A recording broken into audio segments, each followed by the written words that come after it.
Pessoal, tudo bem? Meu nome é Antônio Kozikoski e eu vou trabalhar contigo nos temas mais importantes da Constituição do Estado de Minas Gerais.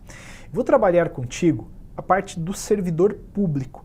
É muito importante. Se você já conhece a Constituição Federal, com certeza vai ter uma grande facilidade no enfrentamento desse assunto, porque a Constituição de Minas copia em muitas disposições o que está lá na Constituição Federal. E assim é com praticamente todas as constituições estaduais, tá bom?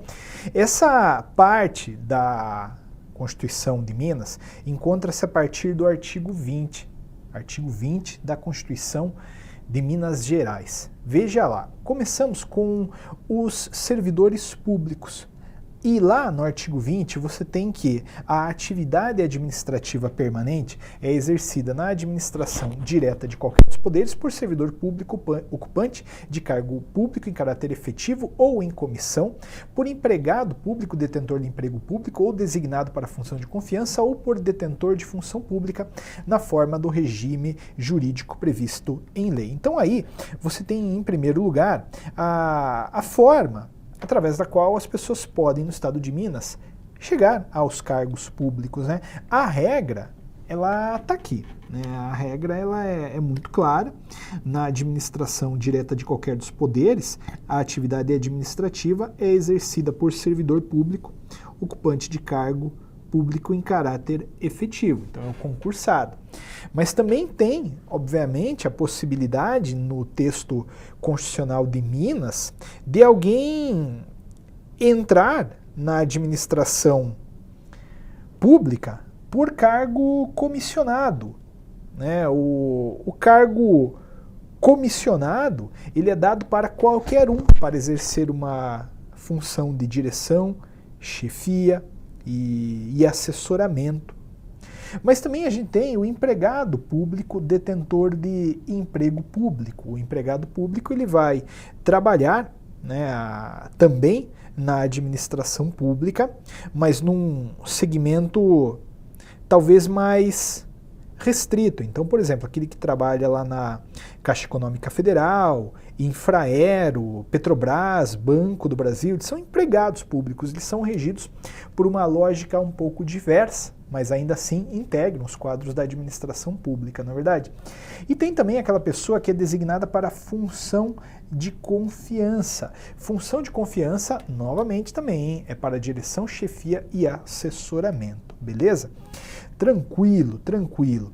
Mas isso, a Constituição de Minas, ela faz essa divisão, ela coloca no item 1 a administração direta, mas ela também fala sobre o acesso às autarquias e fundações públicas, também, né? Tem lá servidor público ocupante de cargo público em caráter efetivo em comissão, empregado público, é a mesma coisa, basicamente. Sociedade de economia mista, empresa pública e demais entidades de direito privado sob controle direto ou indireto do Estado, por empregado público, detentor de emprego público ou função de confiança. Como eu havia dito, inclusive, né, no âmbito de Petrobras, por exemplo, que é uma sociedade de economia mista, Caixa Econômica, uma empresa pública, você não tem ali o servidor ocupante de cargo público em caráter efetivo, você tem ali o empregado público, detentor de quê? De um emprego público. Né? O acesso é um pouquinho diferente, beleza? Bom, cargos, funções e empregos públicos, muito importante isso daqui, são acessíveis aos brasileiros que preenchem os requisitos estabelecidos em lei, assim como aos estrangeiros na forma da lei. Então, note de largada que qualquer brasileiro pode ser ocupante de cargo, função e emprego público. Qualquer brasileiro. Eu digo isso me referindo principalmente aos brasileiros natos e naturalizados. Tem uma diferença. Tem diferença. O brasileiro nato, ele é aquele que nasce no Brasil, vou assim simplificar. O brasileiro naturalizado é aquele estrangeiro que por algum motivo decide virar brasileiro. Ambos podem, sim, exercer cargos, funções e empregos públicos no nosso país. Tá bom? Mas atenção para o seguinte, o estrangeiro também pode, tá? Às vezes as questões vêm dizendo que o estrangeiro não pode. Mentira, ele pode sim. A investidura em cargo ou emprego público depende de quê? De aprovação, colocar aqui no comentário esse negocinho. Aprovação prévia em concurso público de provas ou de provas e títulos. Então é assim que se faz o acesso aos cargos ou empregos públicos. Note que aqui eu não falo necessariamente em acesso à função pública, porque uma pessoa pode ter uma função pública sem ter necessariamente um cargo, né? Um jurado, ele não tem cargo, ele não passou por jurado em tribunal do júri, né? Ele não passou por concurso público, mas ainda assim designa ele ocupa ali uma função pública, tá bom? Claro que, como eu já havia sinalizado, existe também a possibilidade de nomeação para cargo em comissão. E cargo em comissão, você não vai esquecer nunca, ele é ocupado por qualquer um, não precisa ser essa pessoa, né, integrante da administração pública. Mas voltando ao concurso, o concurso ele tem prazo de validade de, atenção, até 2 anos. Até 2 anos. Prorrogável uma única vez por igual período. Então, existe possibilidade de fazer um concurso público com prazo menor. 1 ano. Sim. 1 ano e meio, claro, 18 meses, tranquilo. Mas no máximo é 2 anos, e no máximo pode haver uma única prorrogação. Durante o prazo improrrogável previsto no edital de convocação ou aprovado em concurso público, ele será convocado, observada a ordem de classificação, com prioridade sobre novos concursados para assumir cargo ou emprego na carreira. Quer dizer, a gente abriu um concurso público com uma demanda tal, ofertamos lá 100 vagas. Mas depois, no meio das convocações, descobrimos que é necessário mais gente. Fazemos um segundo concurso público. Bom, os que forem aprovados no segundo concurso público, eles serão nomeados depois daqueles que foram aprovados no primeiro. É o que diz aí. E isso é muito óbvio, né? É uma questão de respeito, me parece. Bom, se a gente desrespeitar o que está no parágrafo 1º, 2º e 3º, ou seja, se a gente contratar um agente técnico sem concurso público, se a gente contratar alguém fora do prazo, o ato é nulo, tá? Está aí no parágrafo 4º, aí na observância do artigo, ou do parágrafo 1º, 2º e 3º, ele implica a nulidade do ato e também punição da autoridade responsável. Bem simples esse artigo 27. Embora, atenção, embora haja concurso público como regra e cargo comissionado como exceção, também existe uma outra forma de acesso ao serviço público, que é justamente a contratação por tempo determinado para atender necessidade temporária de excepcional interesse público. Então, imaginem vocês o seguinte, numa determinada cidade de Minas há um grande surto de dengue e então a prefeitura daquela cidade decide chamar agentes para borrifar lá o inseticida, sei lá o que se joga no ninho do bicho lá para matar, né? Não vai fazer concurso público, porque concurso público tem o seu prazo de amadurecimento, publica edital, chama a primeira fase, divulga, blá blá, até lá morreu a cidade inteira de dengue, né? Então, dada a necessidade temporária, porque também vai chegar o inverno, vai morrer todo mosquito, né? E o excepcional interesse público, a gente pode contratar sem concurso público.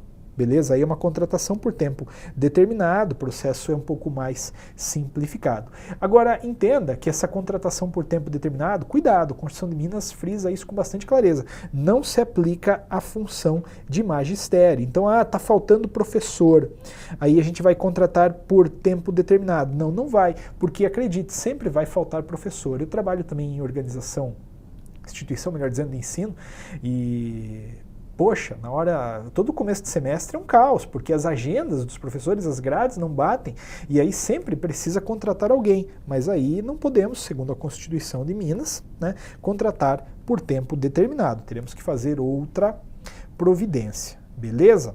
Show de bola. Cuidado com o artigo 23, o artigo 23 é também sempre muito cobrado, diz ele que as funções de confiança exercidas exclusivamente por servidores ocupantes de cargo efetivo e os cargos em comissão a serem preenchidos por servidores de carreira, eles destinam-se apenas às atribuições de direção, chefia e assessoramento.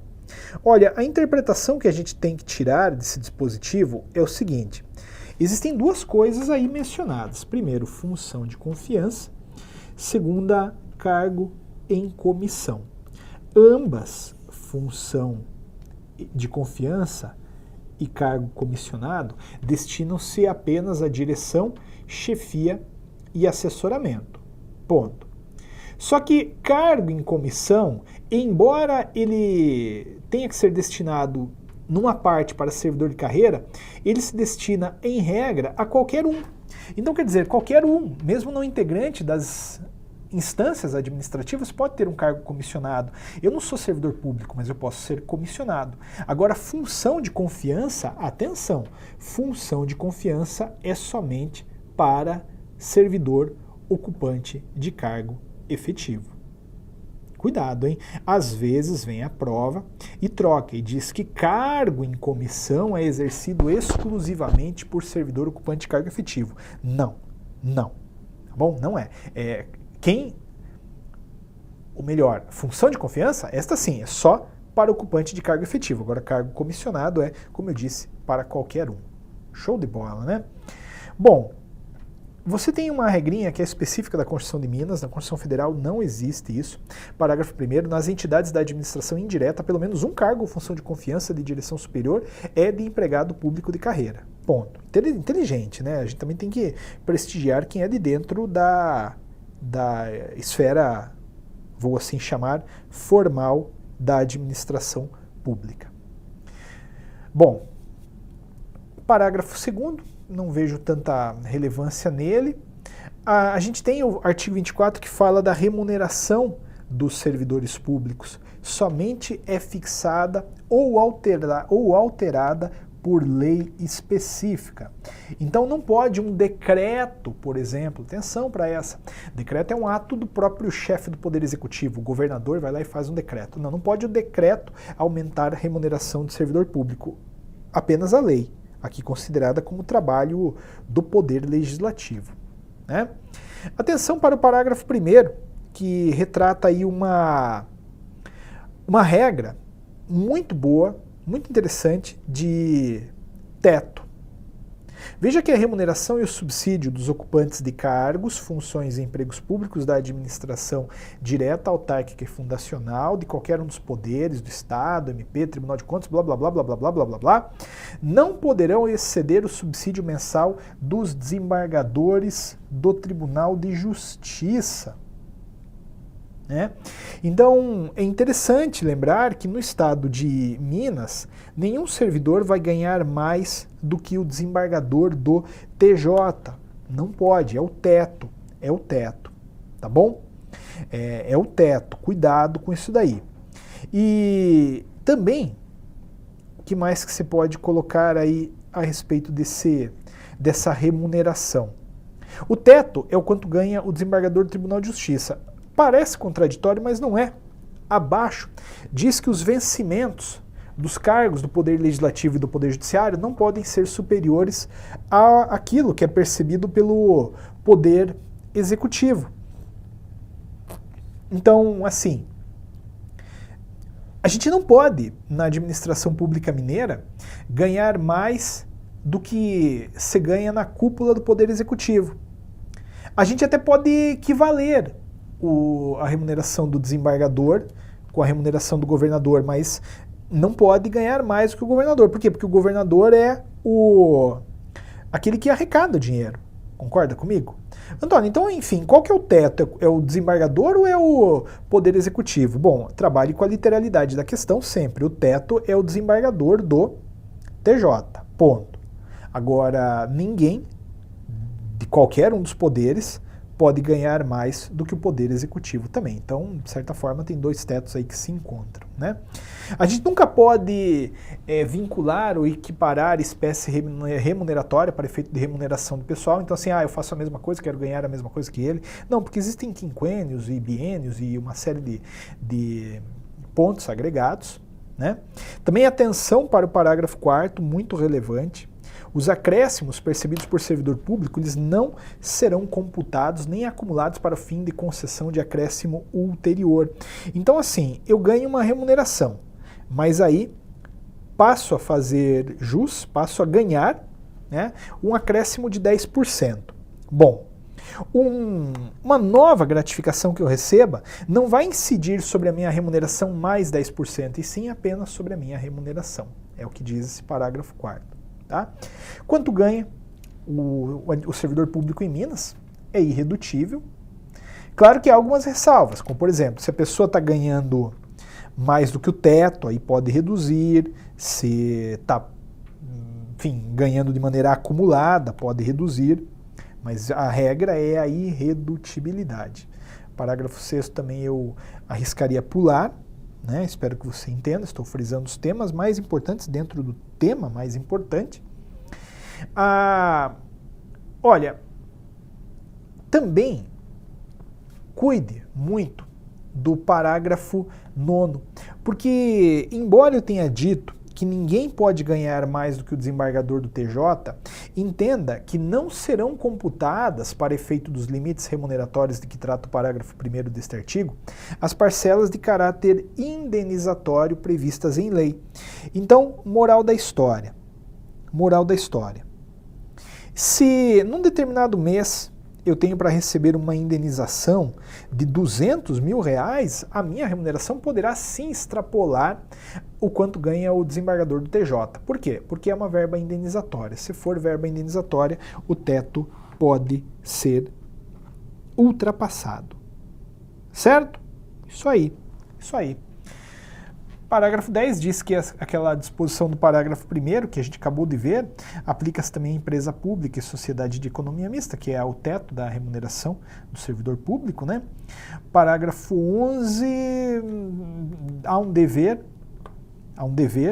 isso aqui palmas para a Constituição de Minas, não é toda que tem, há um dever de, anualmente, serem publicados os valores dos subsídios e das remunerações dos cargos, funções e empregos públicos, tá bom?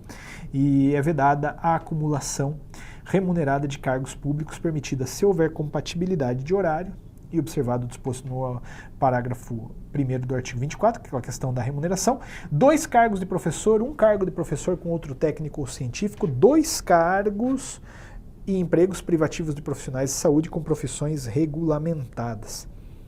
Então, assim, ó,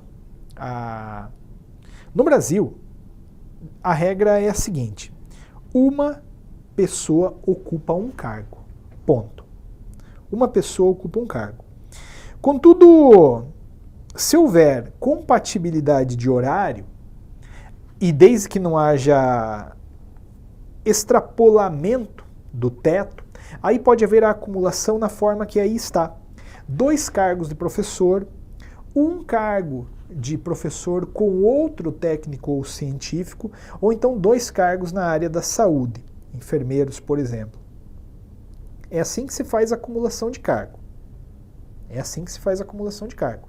Note que não há, veja só, não há possibilidade de acumulação de mais de 1.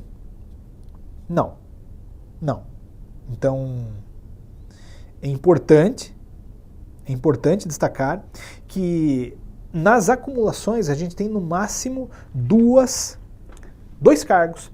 Veja, 2 cargos de professor, 1 de professor com outro técnico ou científico, que dá 2 também, e 2 na área de saúde. Isso é especial, porque a banca pode, ao meu ver, trabalhar com esse item aqui, ó, e dizer o seguinte: é possível a acumulação de 1 cargo de professor com outro técnico e outro científico, mas espera lá, aí deu 3, entendeu? Aí não pode, Show de bola, então vamos trabalhando aí. Parágrafo único, a proibição de acumular, ela é extensível para a administração indireta também, né? Algo muito razoável, tenho para mim.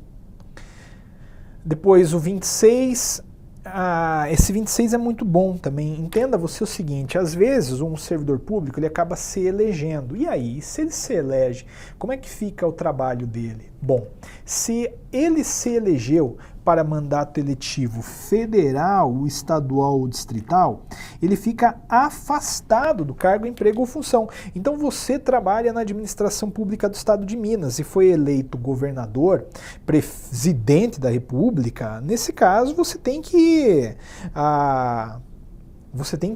se afastar do cargo, tem que sair do cargo, tá bom? Tem que sair. Veja, mandato eletivo federal, estadual ou distrital. Eu estou me referindo, ou a Constituição está se referindo, aos cargos de presidente e vice-presidente da República, deputado federal, senador, governador de estado ou vice-governador, deputado estadual. Tá bom? Esses são os cargos aí mencionados. E a mesma coisa no âmbito do Distrito Federal, governador, deputado e assim por diante. Agora, se a investidura for no cargo, no mandato de prefeito, aí será o servidor afastado do cargo, emprego ou função, mas ele pode optar pela remuneração. Tá? Ele pode optar pela remuneração e não há nenhum problema. Investido no mandato de vereador, aí, contudo, se houver compatibilidade de horários, ele percebe as vantagens do cargo, emprego ou função. Então, se eu consigo acumular a minha função de vereador e a minha função pública, eu posso usar as duas. Tranquilo, posso exercer as duas. Se não há compatibilidade de horário, aí aplica-se a norma do inciso anterior, ou seja, a gente vai aplicar aquela regra do prefeito e a pessoa terá que optar, vai ter que se afastar do cargo e optar pela remuneração. Né? Bom, o artigo 27, ele fala sobre a despesa com pessoal ativo e inativo. Então, óbvio que aquilo que se paga para quem está na ativa e na inativa não pode, de maneira alguma, ultrapassar os tetos aí mencionados na lei que rege, né, esse assunto. Então, nunca alguém alguém vai pagar mais aí na administração pública do que aquilo que está colocado lá na lei. Então tem um teto para ser respeitado, simplificando é isso. Bom, galera, esses incisos que aí seguem, eles são bem assim simples, tá? Eu não acho que seja o mais relevante, também dou-me o direito aqui de pulá-los. Eu vou dar-me o direito aqui de pulá-los. Bom, depois disso, o que mais nós temos para baixo? Você tem aí um parágrafo 2º, 3º, todos esses são muito orçamentários, não ligamos aqui tanto. Agora, veja lá, veja comigo esse dispositivo que interessante aí, o de baixo, né, o 28. A lei reservará percentual dos cargos e empregos públicos para provimento com portador de deficiência e definirá os critérios de sua admissão. Então, compreenda desde logo que a lei vai reservar, sim, vagas para aqueles que são portadores de deficiência, portadores de necessidade especial. É uma exigência da própria Constituição Federal que a Constituição de Minas apenas reitera. E aí, finalizando, às vezes um servidor público, finalizando essa parte aqui, né? Às vezes um servidor público se envolve num ato de improbidade administrativa, rouba. E aí, como é que funciona? Então, vamos ver. Os atos de improbidade administrativa importam a suspensão dos direitos políticos, a perda da função pública e a indisponibilidade dos bens, o ressarcimento ao erário na forma e na gradação estabelecida em lei, sem prejuízo de ação penal. Então veja que coisa, né? A Constituição de Minas, novamente, reiterando a Constituição Federal, vem e não tem dó nem piedade daquele que corrompe. Né? Se a pessoa praticou um ato de improbidade, ela fica com o direito político suspenso. Perde a função pública e a indisponibilidade dos seus bens é decretada. Também, se tiver dinheiro, vai ressarcir aquilo ao erário. Tá bom? Show de bola. Na sequência, ainda tangenciando a parte aí da administração pública, nós temos disposições que se voltam para os servidores públicos civis. E são artigos mais simples, tenho para mim, até mais literais, né? O Estado instituirá Conselho de Política de Administração e Remuneração de Pessoal, integrado por servidores designados por seus poderes com a finalidade de participar da formulação da política de pessoal. Uma norma, enfim, mais organizacional, assim, não me preocuparia tanto com ela. A política de pessoal tem que obedecer a algumas diretrizes, dentre elas a valorização e a dignificação da função pública, de servidor público, profissionalização e aperfeiçoamento. Aqui é de dar uma lida, tá? É de dar uma lida. Agora, o parágrafo 2º é bastante humano, né? O parágrafo 2º vem e fala que aos servidores públicos que por acidente ou doença tornarem-se inaptos para exercer as atribuições específicas do seu cargo, serão assegurados o quê? Os direitos e vantagens a ele inerentes até seu aproveitamento em outro cargo. Então, se a pessoa ficou inválida para aquele trabalho, a gente vai, enfim, permanece tudo como está, vamos tentar alocar essa pessoa em outra situação. Não conseguindo, aí a gente vê o que faz. Tá bom? Ótimo. Ainda para provimento de cargo técnico, exige-se a respectiva habilitação profissional, claro, né? Engenheiro, tem que ter a função de engenheiro, me parece. Muito tranquilo aqui. Esses dispositivos são mais simples, esses que adiante seguem, eu deixo para você aí a leitura. O artigo 32, os parágrafos do artigo 31, então, né, finalizando ali, você dá uma lida por conta. O artigo 32, ele fala sobre a fixação dos padrões de vencimento e dos demais componentes do sistema remuneratório. Quer dizer, né, simplificando aí a ópera, como é que a gente fixa quanto vai ganhar o servidor público? Tem parâmetro? Não tem parâmetro? Como é que funcionam as coisas, Antônio? Então, a gente leva em consideração, primeiramente, a natureza, o grau de responsabilidade e a complexidade dos cargos que compõem a carreira. Isso é muito também óbvio, né? A ideia é a seguinte: se o cargo ele tem uma complexidade maior, a pessoa que o exerce vai ganhar mais.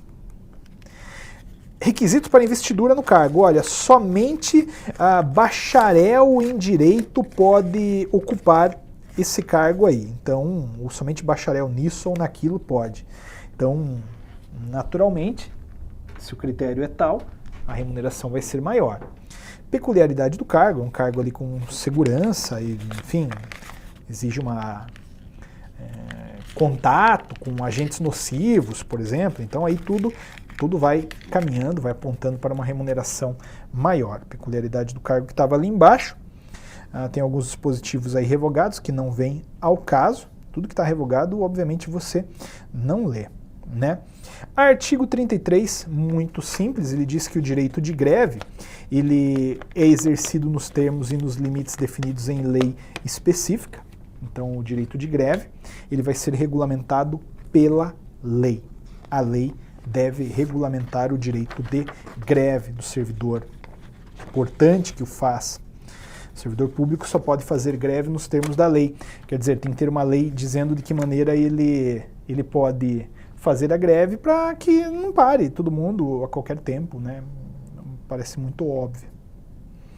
Bom, liberação do servidor público para o exercício de mandato eletivo em diretoria da entidade sindical é garantido. Quer dizer, a pessoa pode ser servidora pública e pode perfeitamente ser designada aí para ocupar um cargo num sindicato de servidores públicos. Isso não há nenhum problema, beleza? Tem que liberar. Parari, parará, tem umas proporções. Veja, essa parte da proporção que adiante aí segue, é um porre, tá? Não é relevante, eu creio, não vale a pena estudar, mas vale a pena memorizar. Então não sei se me fiz claro aqui na minha exposição. Não faz sentido ficar querendo explicar isso daí. É assim. Não, aí é um ponto de memorização. Você vai ter que, infelizmente, memorizar, porque para aquele examinador que está com preguiça de fazer uma prova coerente, ele vem ali e simplesmente troca os números para derrubar o concurseiro, tá bom?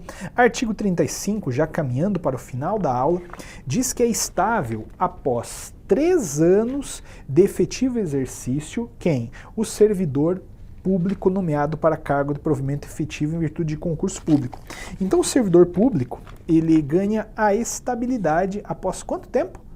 3 anos.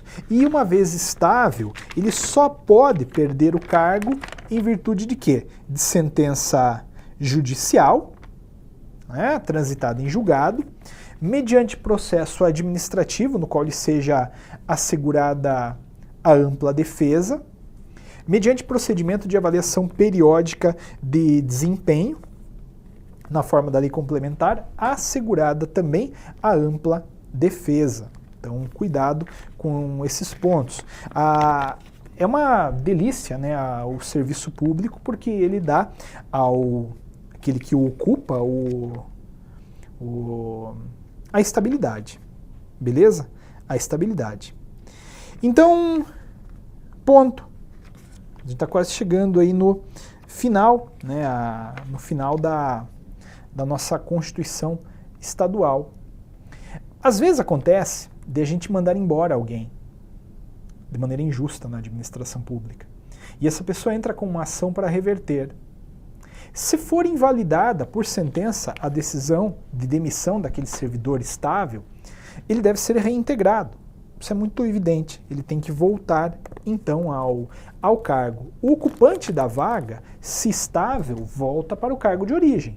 Também aí é bem simples, né? Ele volta para o cargo de origem e você não tem direito à indenização também, que fique bastante claro isso.